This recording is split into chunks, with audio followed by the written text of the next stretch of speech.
guys, welcome back to the Fumble Live. Thank you for tuning in. So we are doing a breakdown of all of the playoff games that happened over the weekend. Also, Steph Curry was on the receiving end of some very harsh criticism, and I'm wondering how everybody in the chat and how Jackie feels about it, so I can't wait to dive in. Don't forget to subscribe to our channel, tap the bell for notifications, give this video a thumbs up, and leave a comment below. Here's the Fumble Squad. I'm Devin Howard. You can find me on Instagram as @DevinHoward. Happy Monday, everybody. I'm Jackie Ray. You can follow me on Instagram and Twitter @JRayTheFanatic. All right, Jackie. Well, just really quickly, how was your weekend? Are you feeling good this Monday? I had a fantastic weekend. I haven't said that on this show, I don't think, ever. But I had a fantastic weekend. I went to Afrobeats Hookah on Friday. I've never been. It was dope. It was so dope.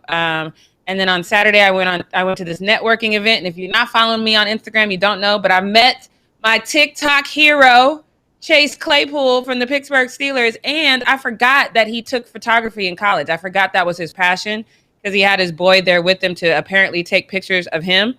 But he never let him do it. He took his camera and he was taking pictures of the whole event. So I forgot how much he loves photography. But it was just dope to see him. He is the nicest person. He walked in. Nobody knew who he was. And I was like, "Oh, there go Chase." And everybody's like, "Who? What is wrong with you people?" So I ran up to him. He was so nice. He was so nice. I love to hear that, Jackie. Also, yeah, you guys, Instagram definitely saw it first, so you should make sure you follow Jackie on Instagram. I'm putting her handle in the chat right now. J-Ray the Fanatic. Go follow her. You can see the photo for yourself because that landed on your profile, didn't it? You made it a profile post. Yes. I put it in my stories, but yeah, I should have made it my profile pic because we was matching and everything. It was so cute. I love it, Jackie. Okay, awesome. Now let's jump into this playoff weekend review. Jackie, what game do you want to start off with? What game you think I want to start off with? I want to start off with these Lakers. You want to talk about the Clippers? I don't care about the Clippers. That game went exactly like I thought it was going to go. No, the Clippers got what they deserve. But my Lakers look terrible. Completely terrible. It was one of those things where, they've kind of gone on this rant about how, the fact that we haven't played together in a long time doesn't really mean anything. And then they got out there and I didn't see any chemistry at all. There was a huge lack of chemistry. LeBron scored 18 points, but there was a stretch of time where they didn't even have him on the floor. They limited his minutes, which of course had me concerned because why are you limiting his minutes right now? Why are you doing that right now? It made me a little bit concerned. AD played most of the game and he didn't score anything. And Kyle freaking Kuzma put up yet another goose egg. And it's just and not to mention how many times we went to the free throw line. That alone, if we'd have made those free throws, we could have won. I don't know what was going on with the Lakers. I'm not extremely worried about it. Random stat, 60% of the times that LeBron has made it out of the first round, they've lost the first game. So I'm not horribly worried about it, with the exception of Schroeder didn't look good. Drummond looked okay, but he needs to get off his feet. Because there's no point in just putting you're a big dude, and I appreciate that, but get off your feet. AD, one of the biggest blocks that he got on Devin Booker was because he got off his feet. You got to get off your damn feet. So I don't know what was going on with them. KCP didn't look that good. So I was just annoyed, to say the least. It was a good game. There was a scary moment in there with Chris Paul. Glad to see he was okay, but we're going to talk about that later. But it wasn't our best moment. Not, like I said, extremely worried about it because I know who LeBron is and I know there will be a total reset. I just didn't like how they looked at all. Clippers looked like the Clippers. So that was just what it was. Just to what you were saying about the Lakers, I was actually particularly surprised by AD, and I know that this year has been a little bit tough for him, missing so many games due to the injury, so he hasn't been as consistent as we've seen him in the past.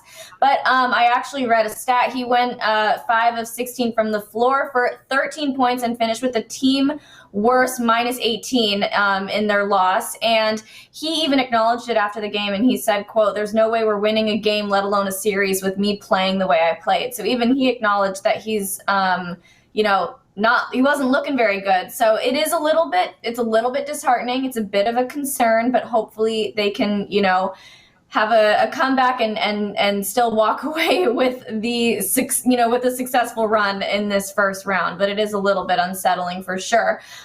Since we did just bring up the Clippers, let's jump to that as our next game. So that was Mavericks versus Clippers. The Mavs won, obviously. Luka put up 31 points, 10 rebounds, and 11 assists. So I think if the Clippers want to stand a chance at all, they need to defend him better. But no matter what, that's just a tough game. What are your thoughts on that, Jackie? That is not okay. While I think the Clippers definitely look like the Clippers, that is not a game they should have lost. Luka, although I call him my baby goat, you know what though? I might have to take that and give that to Ja. I might have to get that to Ja. But I might have to take that away from Luka. But he's not incredibly hard to defend. You know what I mean? Especially when you guys are not a small squad. I could see if you were a bunch of little Stephs or something like that. Yeah, then he becomes harder to defend. But he's not extremely hard to defend. His game, if you watch tape on him, his game is pretty consistent. You could defend him. So for him to kind of handle them the way that he did, it's not a game that they should have lost by any stretch of the imagination. And again, this speaks more to who the Clippers are and what they're lacking. I can't even put a finger on what it is at this point. Because again, when you have the level of talent on that team, we should be talking about them the same way we talk about the Nets, but we're not. Nobody's scared of the Clippers. Everybody thinks the Clippers are just a game that you got to get through. Then nobody's like, oh my God, how are we going to get through it? I love Luka. Y'all know that I love me some Luka, but on paper, that's not a game that the Clippers should have lost. And it's not a game that Luka comes out of it feeling like the man. He should come out of it feeling, I mean, even if they got the win, it shouldn't have been like that. It should have been more,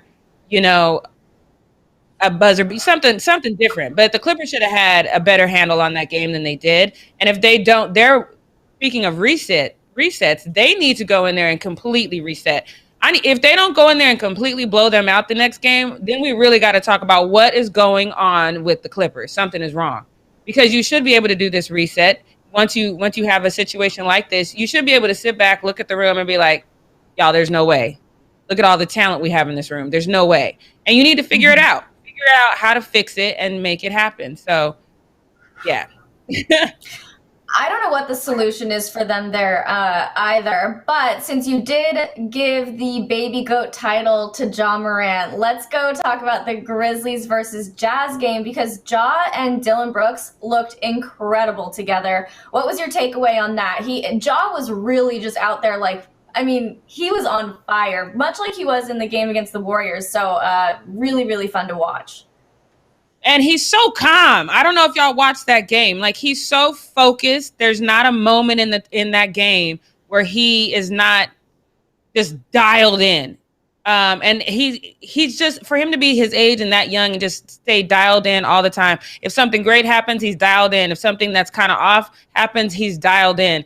And the way they just fought to make sure that they won that game, it was a beautiful thing. It was, because that was a really good game. To me, that was one of the better games this weekend to watch because it was just a high intensity game. Of course, Utah was out with Donovan Mitchell. Donovan Mitchell said he was okay to play, but obviously his coaching and medical staff said, no, you're not. And then Rudy Gobert. And that's the thing that y'all say what you want about Rudy Gobert, but when he fouled out, the tide shifted because all of a sudden the paint wasn't protected and they were just running in there.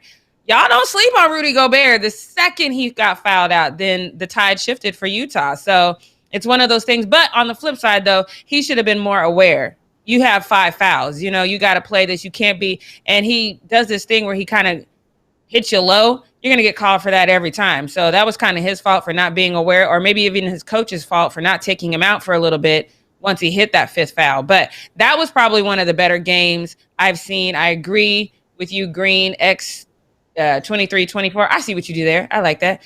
They absolutely did need Donovan Mitchell. But at the same time, Rudy is who you need to protect the paint. So if he gets in foul trouble again, you have to make sure that you pull him out for a minute. Let him get that reset so he can go back in there because you don't want him not to be in there late in the game. So do you think, Jackie, that once Donovan Mitchell is back on the floor, things can look different for the Grizzlies, or do the Grizzlies still stand a chance? Man, at this point, I'm not putting nothing past Ja Morant, and what he's able to bring to that organization. However, Donovan Mitchell brings a whole nother level to the Jazz. And I think if Donovan Mitchell's in the game and Rudy Gobert is in the game, then now it's a different thing. But I do like what the head coach said. He's like, we're not thinking about how young we are in this situation. All we are thinking about is playing good basketball and playing our best game. And I think that's what we've seen thus far. They have not looked intimidated by the situation yet. And I love that about them because, that's kind of what you see when you have this young squad. First time for Ja in the playoffs, you'll see a lot of mistakes that are being made, not because they're bad players, but just because they're new. This is a new spotlight. And this fans and the fan thing got to be weird because you're used to hearing everything right now. And now it's a different situation for them. But we're just not seeing that from them. And I think that has a lot to do with how dialed in Ja Morant is and what he means to that organization. So, but again, let's not sleep on what Donovan Mitchell means to the Jazz as well. So it's going to be that was a really good game. I love that game, and I can't wait to see.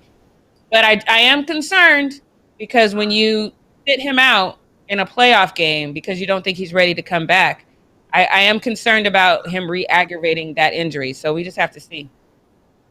Yeah, I agree with you about that game, Jackie. And Ja definitely seems like he wants this really badly. He is ultra motivated. You guys, we're going to obviously talk about the Hawks, the Knicks, Melo, the Nuggets, and the post-up. So we're not going to go too into detail about them right now. But I do want to talk about Steph Curry since we are on the subject of Ja Morant. Ja completely ended the Warriors. And so obviously now they lost out on their opportunity to qualify for the postseason. So let's jump into the next need-to-know news story because Steph is coming under fire for his reaction after missing the playoffs for the second season in a row. So he went on Instagram Live to talk with J. Cole. As you guys know, J. Cole is now starting off this burgeoning basketball career, and this is something we've known he's going to do for a while. We talked about it, I think, about a year ago. So it makes sense that they would want to be chatting on Instagram Live. And Steph actually seemed like he was in pretty high spirits. He had a good attitude. He was laughing. He was smiling. To me, it seemed like he was trying to find the positive in the situation about no longer qualifying for the playoffs. He didn't seem like he was harboring any negative energy or wallowing in it.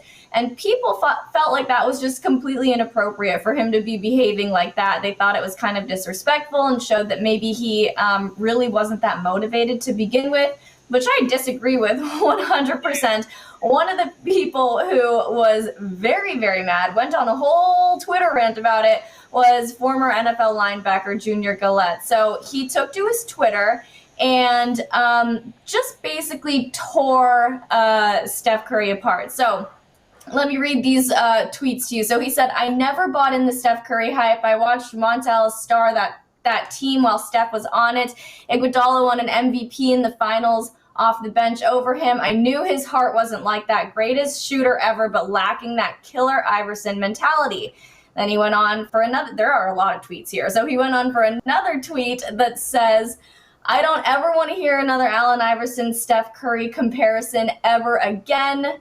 Another tweet Leo's putting up right now that says, "Steph Curry can't even make an 8 seed without Clay. This is not even close. He's not the same guy without the super team." So this is in response to this person saying, "Steph been past that comparison, man." Another tweet that says, "LOL, brah, you dead wrong." So then Junior responded and said, "How can an opinion be wrong? Allen Iverson would have had that 50-point game that Steph needed to win." Then let's get into another tweet. There are so many here. Why is he so invested in this? This is ridiculous. He's so invested.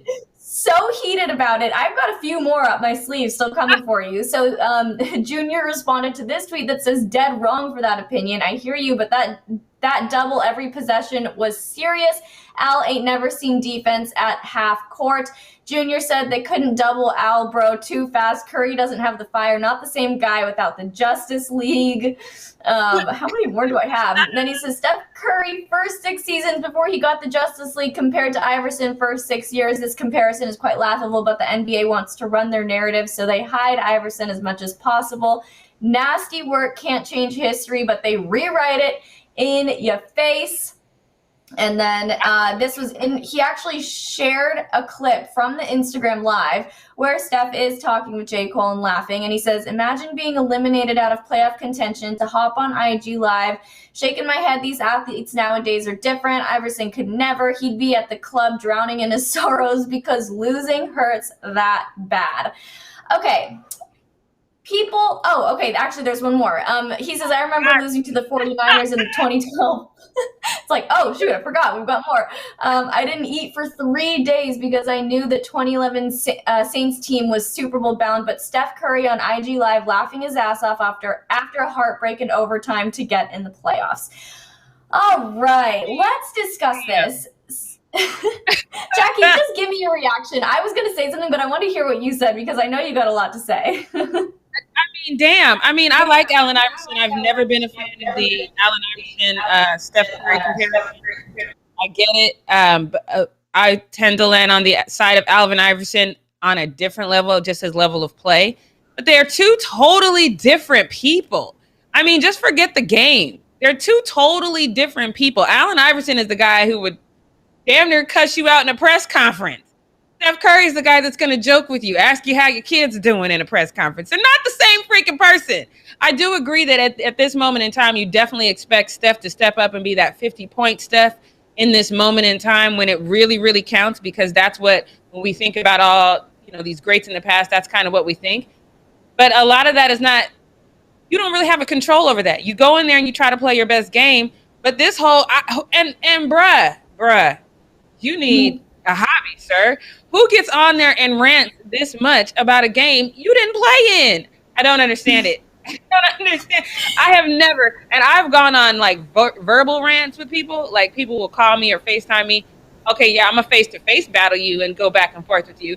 I am not about to type, look back to make sure I spelled everything right, hit send, see how somebody was. I'm not doing all that. Who's got that kind of time? What is he doing? And it's not even like he's a basketball player. Like, this might make a little bit more sense if he was a former NBA player, but it's not even his sport, and he's this invested. Like, why are you spending so much time just trashing Steph? Now, I want to talk about Steph's reaction a little bit, because I personally have no problem with the way he handled that. I think that everybody like grieves and mourns in their own way. Some people find humor in situations. Other people just like to do the things that make them feel good. Other people like to wallow and I guess go to the club and drink and not eat for 3 days. But that doesn't work for everybody. It's not a one size fits all kind of thing. So to see Steph kind of accepting the situation for what it was, doing something that's fun for him and enjoy, like something that he can get enjoyment out of, to me, that makes a lot of sense. I would probably handle it in the same way. You might have a moment where you could tell in that press conference, I don't know if you guys watched it, but the press conference after the game against the Grizzlies, you could tell Steph was brokenhearted. He just looked like he did not. What? You could tell the moment the game was over, while he was still on the court, you could tell he was brokenhearted about it. And you could, and then there's a lot to it. He has to go through this press conference and be professional. But Steph Curry has a whole life. And that's the thing. There's different levels. I'm that person. Like, if that would have been me, I'd be radio silent right now. I'm not doing anybody's Instagram story. I'm not doing any interviews. I need a couple of days. I need about 2 or 3 days just so I don't cuss somebody out if they ask me a stupid question. That's who I am. I'm very, very competitive. I take losses hard. I'm a horrible loser, probably worst winner, to be honest. But it's just not, I couldn't do it.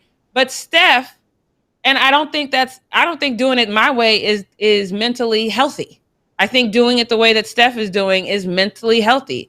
Saying, hey, I can't help this right now. I have 2 choices. I can wallow in it, or I can just, move on with my life. I have a wife that I love. I have kids that I love. I have a whole life outside of basketball that makes me happy. I don't have to wallow in this moment in time. Besides, why do I need to wallow? And this football player is out here wallowing for me. Like, why? Why am I going to do it? Let him have it. I know. It's so weird because I feel like we could already see Steph's reaction. We could see his emotion. We knew exactly how he was feeling. Just like you said, as soon as the game ended, and then even more so in the presser afterwards, you could tell he was defeated and he was upset. But why? For me, I'm always like, why harbor the negative energy? Why carry it longer than you need to? If you're able to kind of break yourself out of it the way Steph did, I say go for it. Do an Instagram live with whoever you want. And yeah, Junior is doing enough wallowing for everybody. So I guess Not maybe easy what we're to break yourself out of that when you're Steph Curry. When all eyes are on you, when everyone expected you to win, when everyone said that the Warriors wouldn't be who they are without you, and this was your moment in time to prove that you are the guy that could put that franchise on your back and carry them over that hump. It is not easy to shake that off. And so the fact that he did, I think that's commendable. I think that shows how full and beautiful his life is outside of basketball. And I think we should celebrate that because it's a very difficult thing to do, to shake off a loss when you're playing at a high level, period. It's even harder to do that when all eyes are on you and everybody has a narrative about what you should have done. They're making comparisons of who you are and who you're not like. It's very difficult. So I commend him for being able to do this. I wouldn't have been able to do it, so I'm commending him because that's dope. Yeah. Well, it looks like we have a new rivalry being born here between an NBA star and a former NFL player. So we'll see what happens. Maybe these two will be the next to hop in the ring and punch it out, just like we're seeing everybody else and their mother do. Kidding, of course. Let's get into the post-up because I know we have a lot to cover, and I'm super excited about it. So, Jackie, what's happening? Yes, this is going to be a great post-up because, of course, most of this is about the playoffs. And if you guys do not know, I don't know how you wouldn't know this, but Carmelo Anthony, also one of my guys, he started his career in Denver, and it was a rough 7.5 years. It really was. That franchise did not do enough to build around him. I don't know what Denver fans expect, though. Do you expect that he's still going to be with Denver at this point? That franchise has not proven itself to be relevant like that until like the last couple years. So stop it right now. That's not y'all had Alvin Iverson as well. Don't forget that. Y'all didn't do that. So I don't like this reaction that he received from the fans. Y'all need to do better, but listen to this. Nuggets 12 of 22 from the field. Lillard out to Melo, wide open. Melo 3 to the dome. Dame again making it happen after 2 minutes left here in the first. Lillard again spinning on Jokic. Flips out a pass. Melo steps into the triple. 2 in a row for 0-0. Rinse and repeat.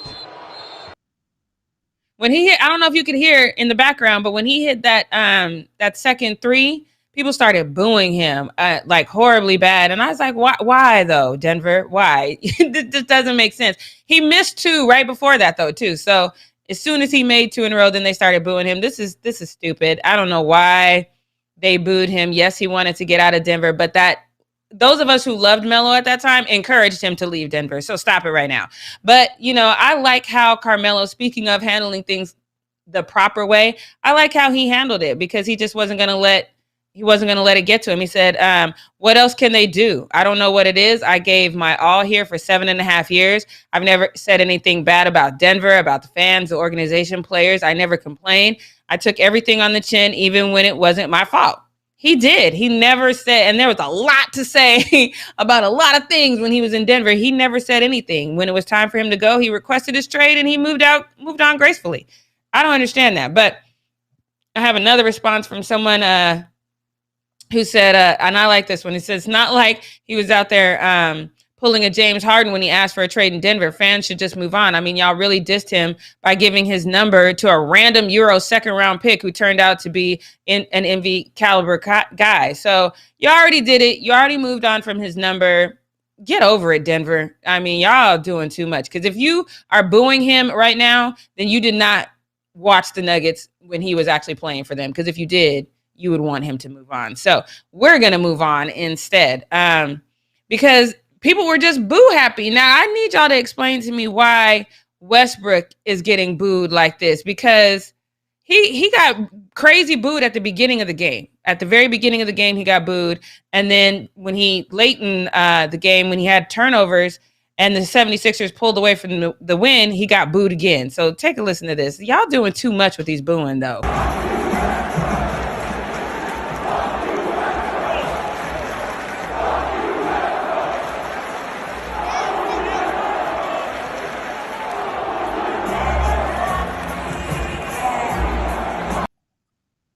Now, he turned over the ball, so he kind of helped y'all pull away. And first of all, that's more than 11,000 fans. I don't care what they say. That is definitely more than 11,000 fans. But why are you doing the FU Westbrook?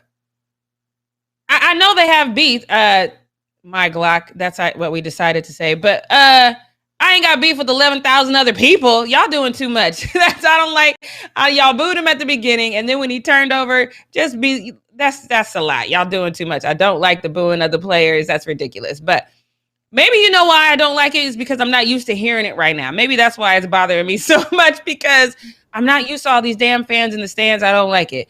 But let's move on, because go ahead, Devin. I was going to say one thing. I think that we're seeing a lot of boos happen. I know we're going to be talking about it a little bit more in the post up as well, but I think that people are just so excited to be back in stadiums and back in the stands watching live sports that they're just like wanting to have, because there are those moments, that in a game when people are booing or they're all cheering or they're all saying the same thing, and we haven't had that for so long. So one person starts booing and then everybody joins in. I feel like that's what's going on here. People are just getting carried away. I'm okay with the booing because, like somebody said in the chat, like, why? I don't dwell on old stuff that long, but it's the FU. I had the same feeling about it when they did it to KD, and y'all know I don't like KD. But when they were like FU, like, well, okay, just boo me. Yeah. Y'all ain't got to do the FU to me. Y'all doing a lot. I don't know why that always bothers me, but it always bothers me when they say FU to a player, because it's just unnecessary. But what I really wish is that Russell had handled this like Trae Young handled it, because they did the same thing to Trae Young with all this booing and whatnot, but it didn't work out the same way. So let's take a look at this first one. Last 3 years, they're psyched to be back in the postseason. Why the F Trae Young? Again, just boo me. Y'all ain't got to put the F word in front of my damn name. That bothers me. I don't know why, but that bothers me. That would bother me. Just boo me. That would like totally get in my head, but I guess not everybody has that same reaction. That's all I'm gonna say. Well, Trae handled it the exact way. When somebody says F your name, this is exactly how you need to handle this. So look at Trae in this next moment in time. Wow. Now I'm just gonna turn this game around. What y'all say about Trae Young? How about Trae Young F you? How about that? Shush. Be quiet. I'm good with the boos. I'm not good with the FU, but he loved every second of being able to shut them up, and I love every piece of this. Take a listen. Got real quiet in there. It got real quiet in there. It's still yelling now. I don't care. Next one.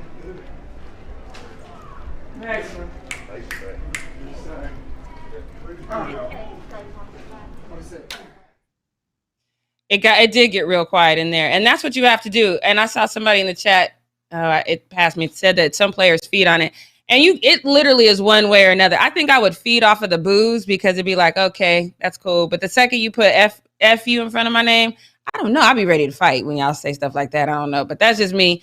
Shouts out to Ice Trae for doing what he needed to do, though.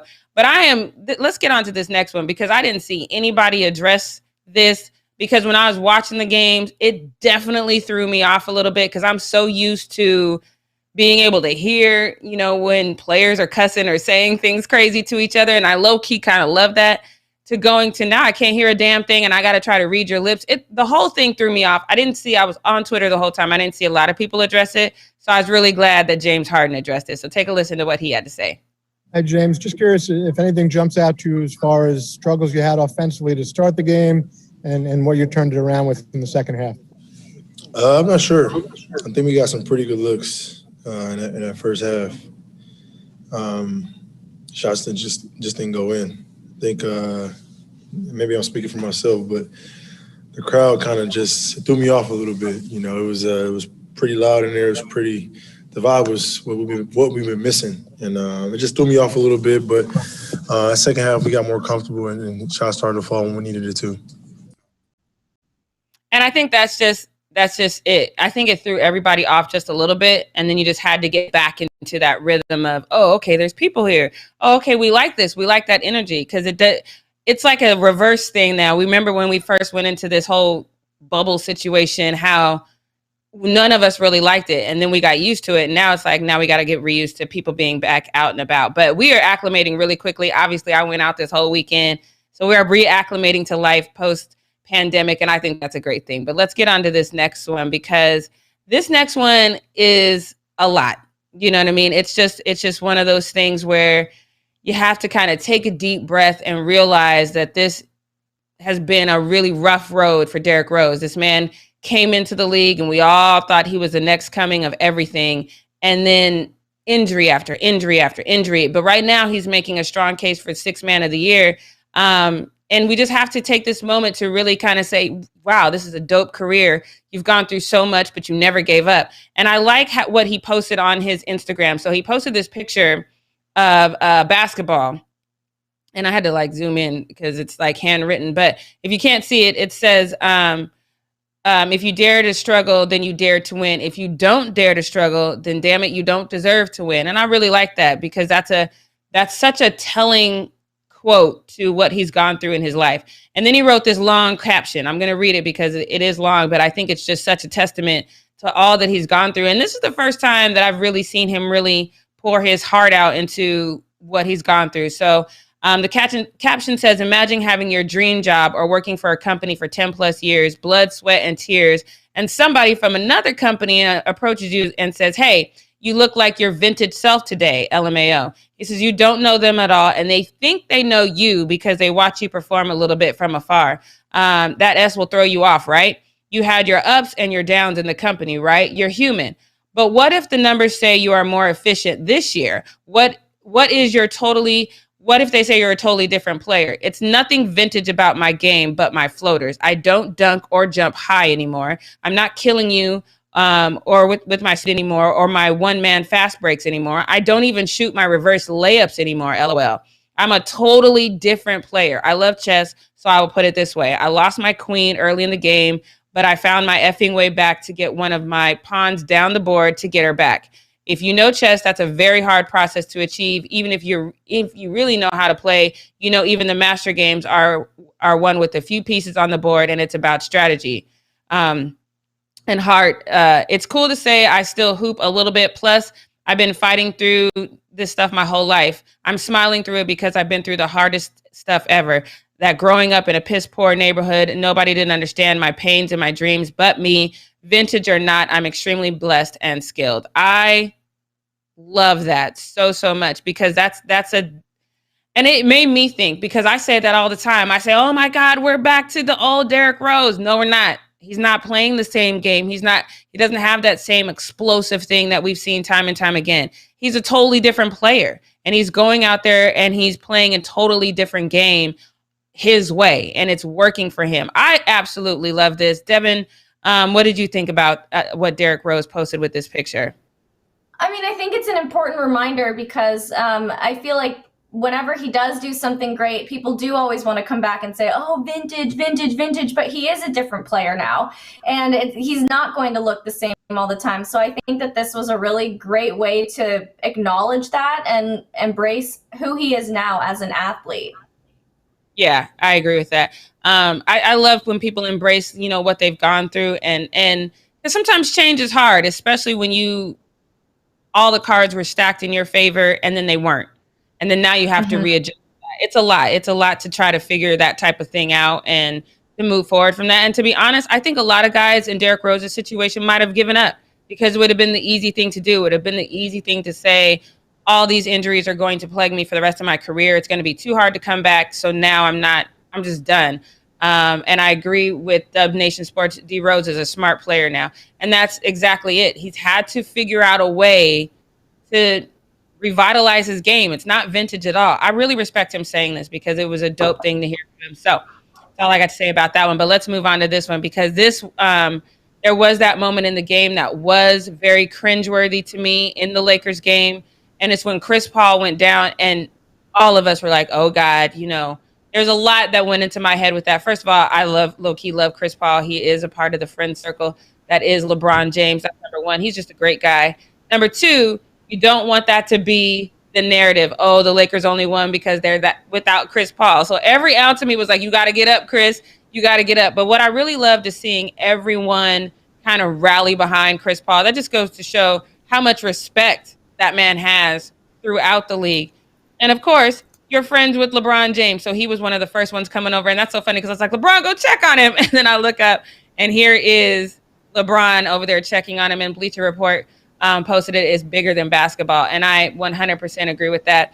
Mark Jackson said something at this moment in time that I didn't know how to take it, but I kind of understood it. He said, yeah, you know, a lot of people at this moment in time are going to say Kobe or LeBron would have never done that, which I don't think anybody who watched Kobe would say that, because Kobe would literally knock down players on a foul and he would help them up. That's just who he was. So I don't know if anyone who, maybe the Jordan fans who always make excuses about something, maybe they would, but not Kobe fans. Kobe fans who actually watch Kobe, yeah, he's still going to not like you, but he's not going to, he's a gentleman and he's gracious. So I like that. But I also love that Chris Paul did the same thing, and you might have missed it because of what was going on with Trez and Payne and Alex Caruso over there. But Chris Paul did the same thing. So take a look. Montrezl Harrell runs into campaign, and coaches leave the bench area as things become a little bit contentious here. Well, it started. I really love that because there was that moment in time where Chris Paul was like, oh, let me go help my team. Wait, no, my boy's on the ground. Got to help him up. That's what I love to see. I love to see that kind of sportsmanship. I think it's a beautiful thing. I wasn't surprised by this. Devin, were you surprised by it at all? No, I wasn't surprised by it either. And, you know, I love these kinds of moments. I love it when, you know, opposing athletes can show up for one another. And we've seen it happen in other situations where somebody gets hurt and the other team just walks away like it's nothing. And that's such a bad look on the athlete, on the team in general. So I think that it's just a good idea to show up for anybody, whether they're on your team or not, help them, check in on them. So I think that that's the best way to handle things. For sure. I love this. Good sportsmanship is everything, in my opinion. I agree. Kevin Lang, I see you in the chat. He says, Trez chooses violence every time. First of all, that's not what happened. But if you mess with my boy, you mess with me. That's how it's supposed to be. And he was supposed to get ejected from the game.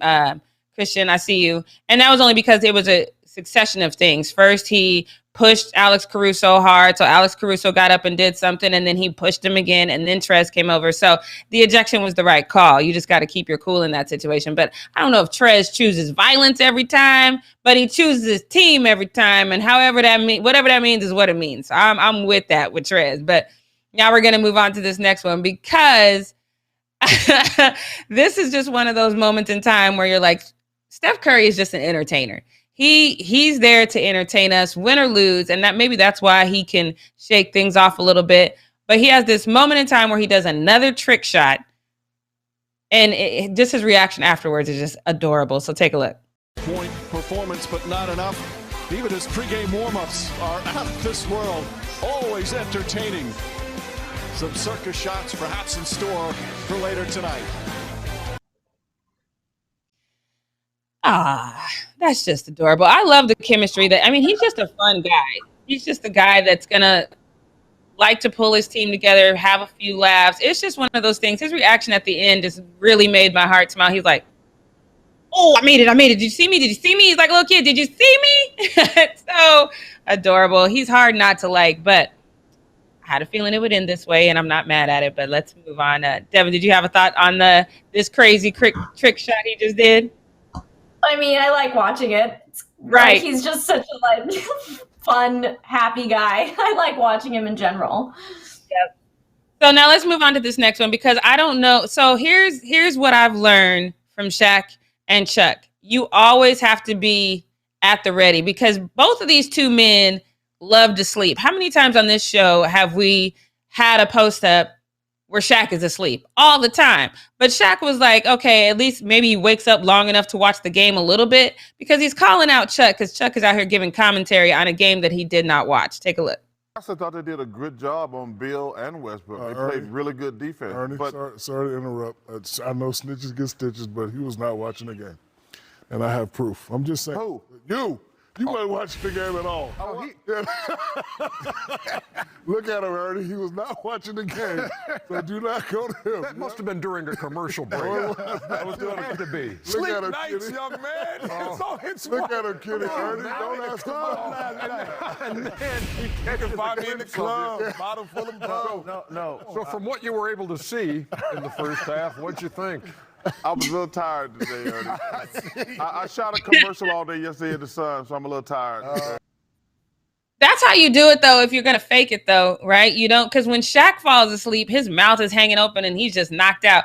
At least Chuck is like trying to look like he's awake. Like if nobody sees me from the front, they might not know I'm asleep. But he totally messed it up because like shortly after that, I think he said something about Brooke Lopez having 11 points. And at that point, he didn't have any points. So you definitely got to pay attention or at least have the box score in front of you, my guy. The scores are there. So Shaq, this is going to come back to hunt you as much as you be sleeping because you know Chuck is going to have his camera at the ready now. So, but that also explains why sometimes we just don't agree with anything they got to say because they be out there sleeping. So I can't wait to see tomorrow because you know they're going to get Shaq sleeping.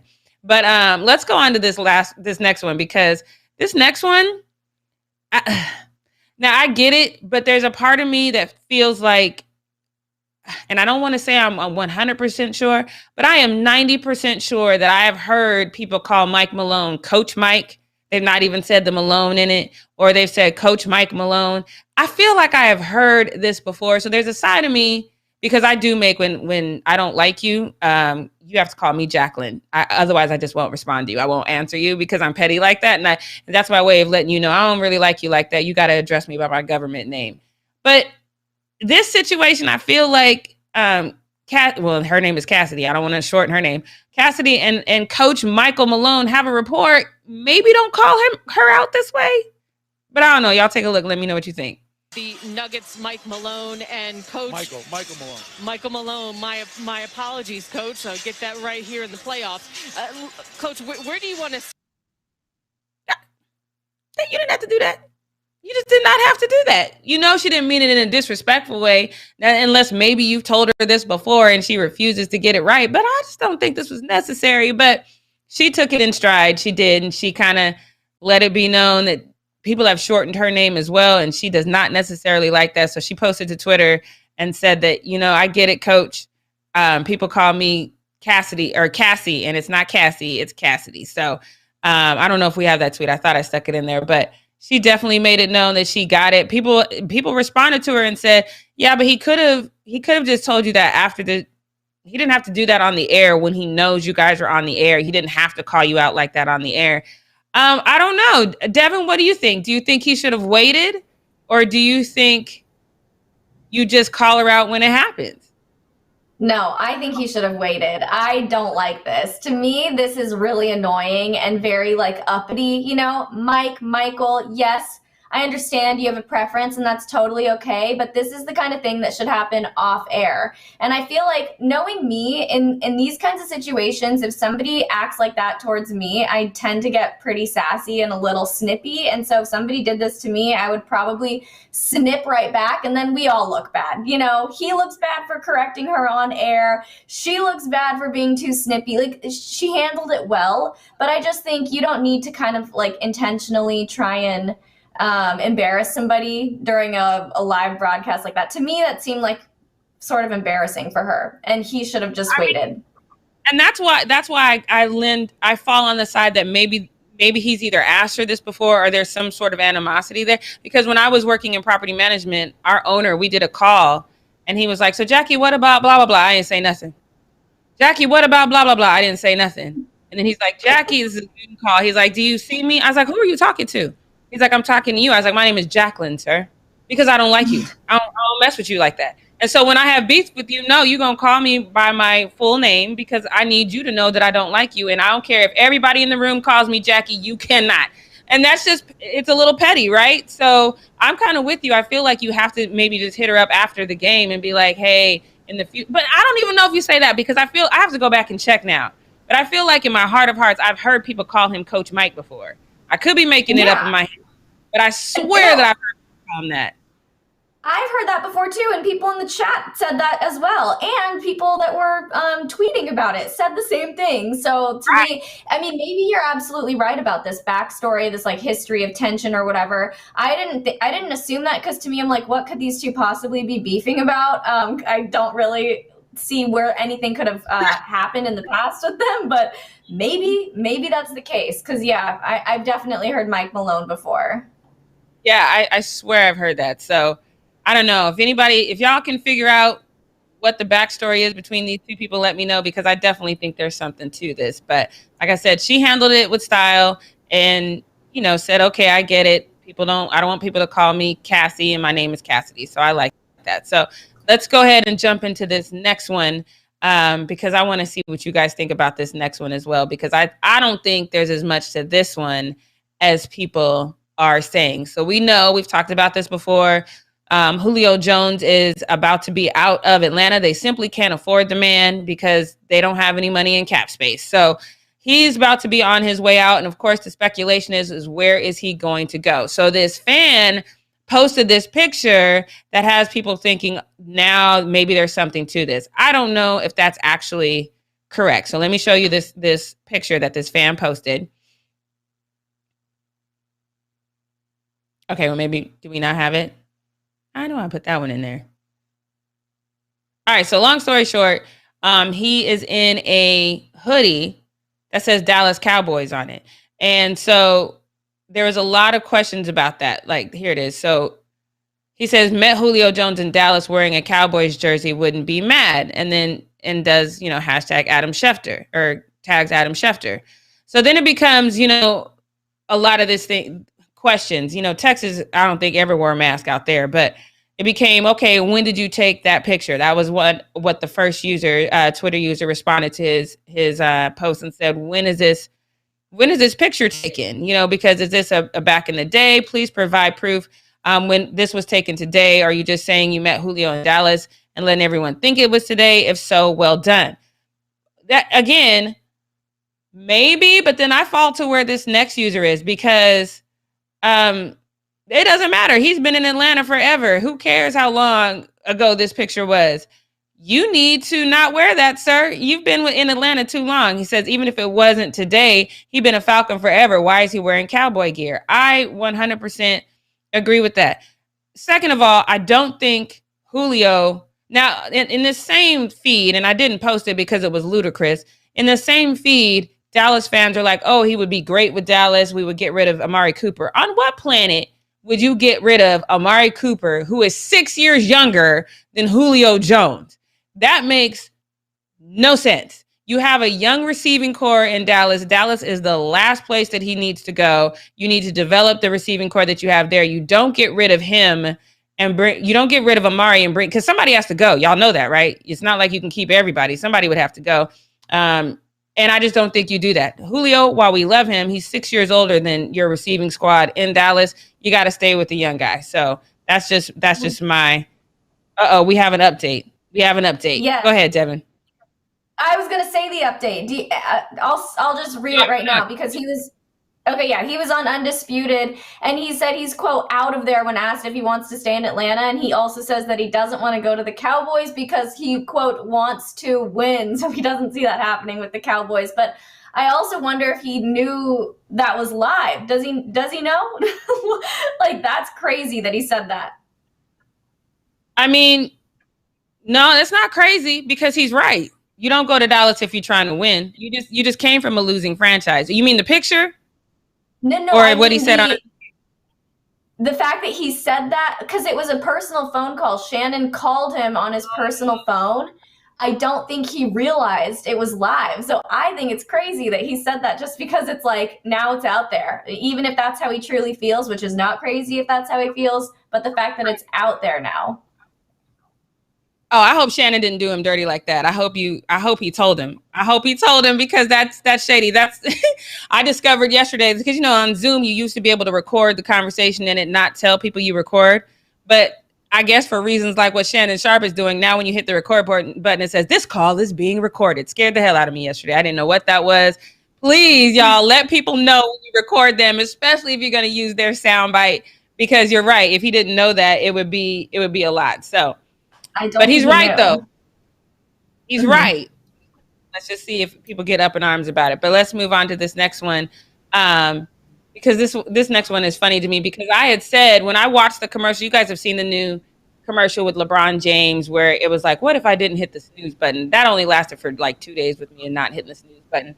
But he says, what if I didn't hit the snooze button or did hit the snooze button? I wouldn't be LeBron James, basketball player or whatever. So when there's that salsa scene in there, and it looks so unrehearsed to me, I was like, did they just throw LeBron in there and was like, okay, you guys follow LeBron no matter what he does? I think that's what happened, because this is the whole thing. So take a look.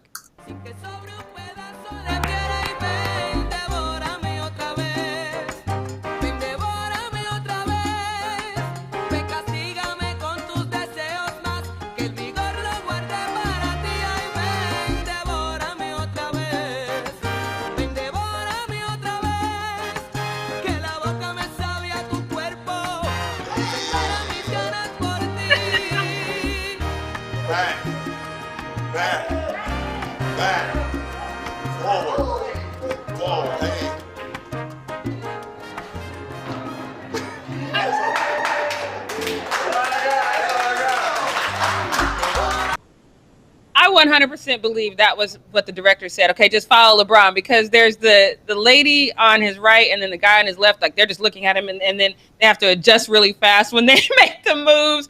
This was flawlessly done. It looked like he was having so much fun. They were having fun too.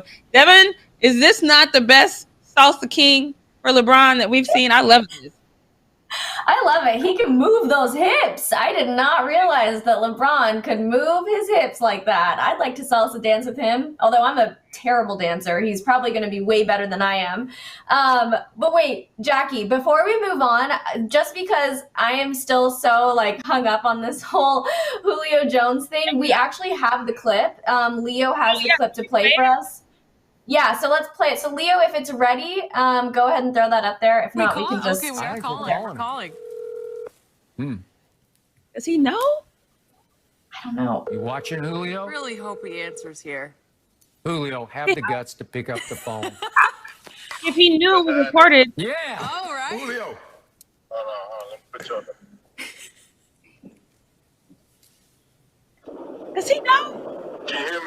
I got you. This is your favorite uncle. What's going on, bro? Man, nothing much. About to go meet up with my brother. What's happening with you? Man, look. You want to go to the Cowboys, Julio? Or you want to stay in Atlanta? Oh, man, nah, I'm out of there, man. You out of there? He's out of there. Are you going to... Ideally, where would you like to go? Right now, I want to win. Okay. Well, don't go to Dallas. If you go to, you ain't winning in Dallas, Julio. Man, listen, come on, man. You already know I know. Okay. Can you remind him we're on television? Ask him why I wore the Dallas. Listen. You know how people is, man, with all that going on with the picture. Yeah. And all that stuff like that. Okay. Man, I ain't never been on that. You know what I'm saying? Okay. That's good enough. Julio, I'll talk to you later. Thanks for calling me back. We on air, but I don't think he knew. He didn't know. He did not know. Shannon did him dirty. And that's why Shannon cut him off, because he was like, I ain't never been on that, because And then Shannon was like, I've talked to this dude before. I don't know what the hell about to come out of his mouth. Let me be like, I'll talk to you later. Because even the girl in the background was like, does he know? I don't think he knew. Yeah. That was a really bad move. Because you can never assume that somebody knows they're being recorded, they're on air. And you always have to assume that the mic is hot. You know what I mean? This is just absolutely mind-blowing to me that he would even put him in this kind of situation. That was such a bad move by Shannon Sharp. Yeah, that whole thing, the way that it went down is like, please hope even what he said, he's like, hold on, let me put you on speakerphone because I'm driving. I'm on my way to hit my brother. There was nothing about complicated. He knew it was coming. It just kind of felt like he knows Shannon is in his phone. They obviously have a relationship. So he picked up because his boy called. Oh, man. I feel some type of way right now. I feel some type of way. It feels like, It feels like a three-way phone call in high school with like the mean girl, and they call you. You know what I mean? Like it feels like that. I know that that's not what Shannon was intending, but that felt bad. That felt dirty. It did. I don't know. My mind is blown right now. I'm so thrown off because I just think about the stuff that I say just off the cuff, and my friends call me. And if I'm in the public eye like Julio, oh man, that's some of the stuff might be career enders. You can't do people like that. You gotta let people know what's going on. That's wrong. So let me take a break as we get into what we're not gonna do. Let me take a deep breath because I love Shannon Sharp, but that just was inappropriate. But let's get on to this next one, because if you guys know who Dominique Wilkins is, you know, Dominique Wilkins has been he was huge with Miami back in the day. He's just a permanent fixture in Atlanta right now. He's just a legend. And he always dresses to the nines. That's the thing that really cracks me up about him. His casual wear is what I would probably want a guy to wear taking me out on a nice fancy date. So he just always dresses up, which is kind of weird to me, but it's dope. And that's just who he is as a person. But keep that in mind as we get into this story where he's talking about this restaurant he went to, and he says they discriminated against him. So he posted this to his Twitter. He says, in my years in the world, I've eaten at some of the greatest restaurants in the world, but never have I felt prejudice or been turned away because of the color of my skin until today in Atlanta at La Baquette, Atlanta, turned away because I'm Black. So this was kind of curious to me because we as Black people, we always know, we always know these restaurants that either have currently discriminated against us or in the past. I still get mad when Black people go to Denny's. I know it was like decades upon decades ago, but in Denver, they didn't let Black people in. And so like nationwide, people weren't going to Denny's. And I still get mad when Black people go to Denny's. So I'm a little surprised that he didn't know this.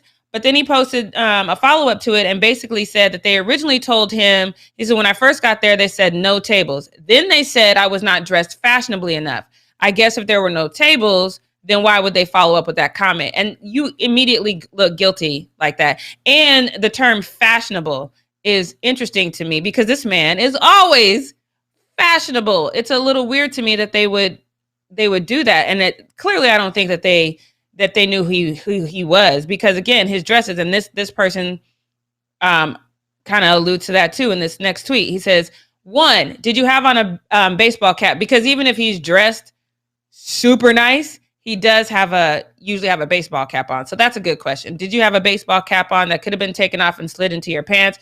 2, you usually dress close to the nines, and when relaxed, dress pants and polo or dress shirts. So they reaching for the excuse. Now someone has to watch the door.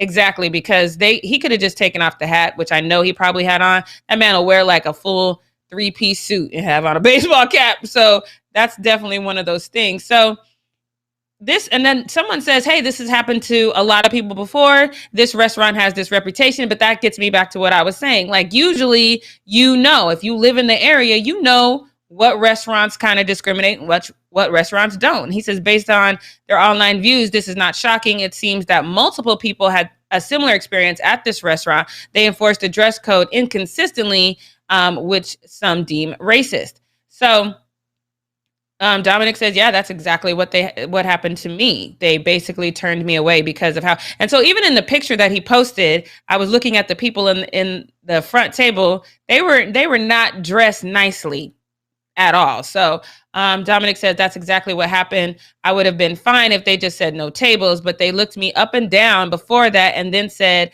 that I had, they said that and added to the insult, talk about how my clothes were not appropriate when I was wearing designer casual pants and a shirt.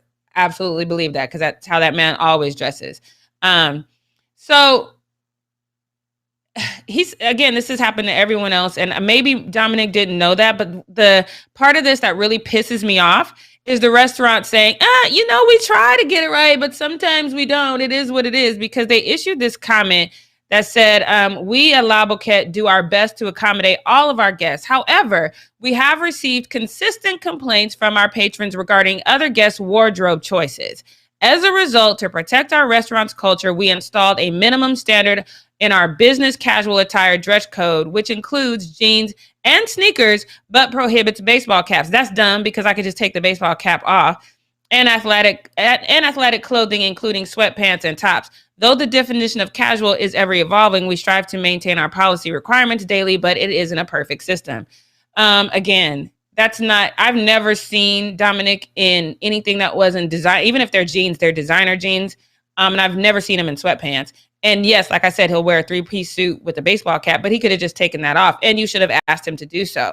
So this restaurant, when they say don't always get it right, what y'all should have added is we don't always get it right with black people. That's what you should have added.